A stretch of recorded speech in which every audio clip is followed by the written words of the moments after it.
What's up guys, this is Kellen with Dream Media Home Theater. Thanks for tuning in to another video. Today we are going to be taking a deep dive into MadVR and showing you the differences before and after and the benefits it'll have on any projection system or television set that you have. Stay tuned, we're going to get right into it after the intro. Alright guys, so this is a scene from Blade Runner 2049. This is one of the opening scenes where Ryan Gosling is going to visit a protein farmer, is going to try to bring him in, bring him down. So this is more of a dark scene. There's a kettle boiling on the stove there, but this is with tone mapping turned off. So if you had a static HDR, Epson, JVC does some of its tone mapping, but if you were to turn that off and use the MadVR, this is, you know, what you're going to expect. So just looking at it, very little detail on the left side of the kettle or pot that's on the stove. You do see a man, figure over there on the left hand side of the screen, but it's hard to make out. Maybe it's a guy, maybe it's not. I can tell it's a guy because I know the movie, but there's a lot of detail that's kind of lost in the shadows because this is a darker movie. So this is with tone mapping turned off. If you were to turn tone mapping on with MadVR, you can now see a lot more shadow detail over on the left, a lot more of the detail in general throughout the pot.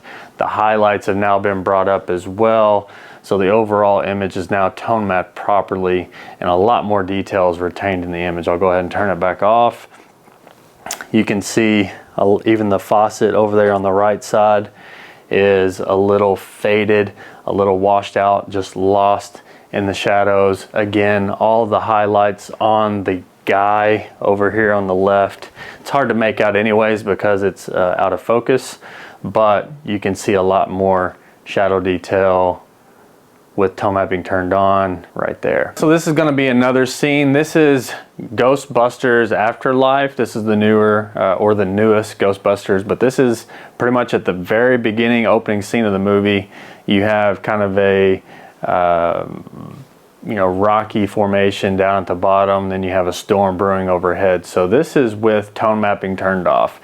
Looks still pretty good. There's still a lot of detail up in the clouds, but the storm over on the sides is, pretty washed out, pretty grainy.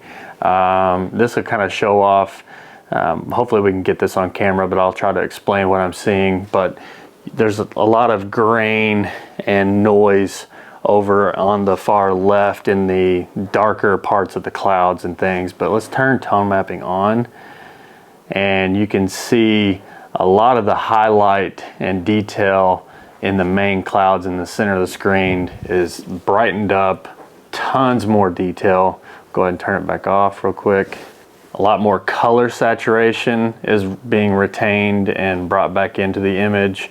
A lot of this grainy and noise, it's not completely gone away, but it's gotten a lot better. Just overall a lot more punchier and vibrant image for sure. So just a few moments later, there's going to be the storm cloud getting ramped up with a laser or some electricity.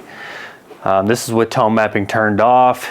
It looks more white, washed out down through the center. You can tell that it's more blue towards the highlight structure, and then towards the orange, you can clearly see that it's orange. But I'll point out here too, because I know this changes.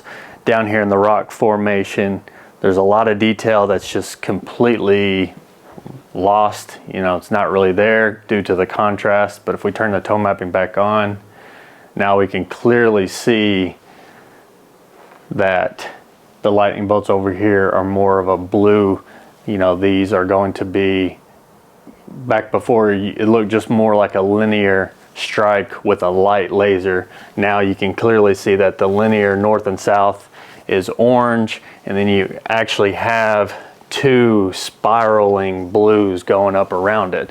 So it looks more kind of like a DNA structure. You can kind of see it with the tone mapping turned off up towards the top, but you can really see it with the tone mapping turned on.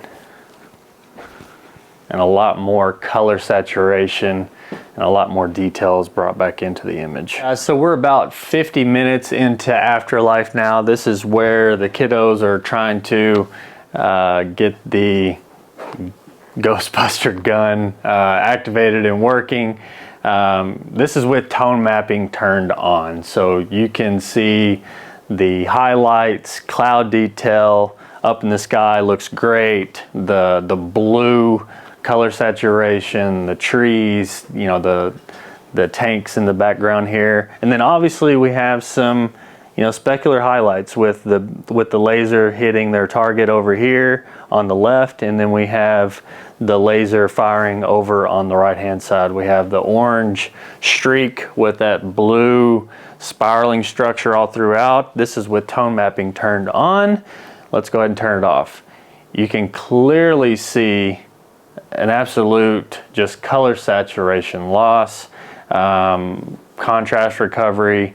You know, all the way over here on the left is more just blown out into the smoke. You can't really see. You can still see the spark from the firing of the gun, but over at the target, you know, that spark's kind of lost. All the cloud detail is kind of retained, but all the blue color is now lost. I mean, the image just looks completely flat.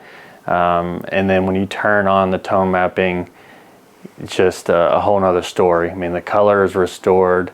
The image overall just looks a ton more vibrant. The last little scene that we're going to take a look at here is towards the ends of Prometheus. This may be a spoiler alert.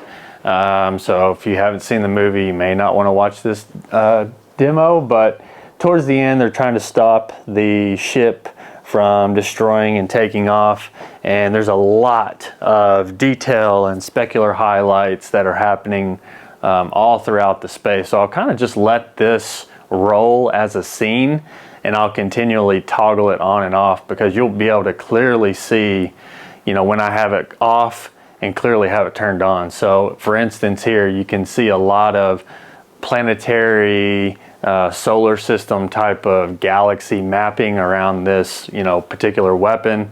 There's planets, there's green, there's blue. You can't really tell now because it all just looks like a shade of blue. You can kind of see the greens, but watch what happens when I turn the tone mapping on with the MadVR. It is just tons of color pop, tons of more detail, tons more contrast. It's just clearly a night and day difference. So again, I'm going to let the scene roll, and I'll continuously toggle it on and off, because you'll be able to tell.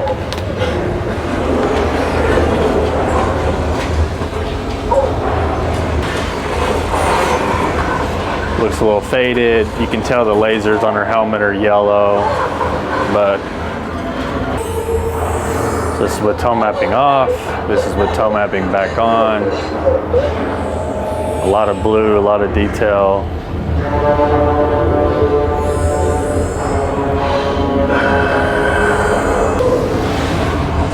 Tone mapping off. Hey, Cat. What the hell is that? Tone mapping on, off, on, off, on. And that is kind of the magic of what the MadVR can provide to projectors that don't have dynamic tone mapping. There's projectors out there that have tone mapping, no doubt. JVCs have dynamic tone mapping, but Sony, Epson, Barco, whenever you get into that league of projector, they do not have quite the video processing power.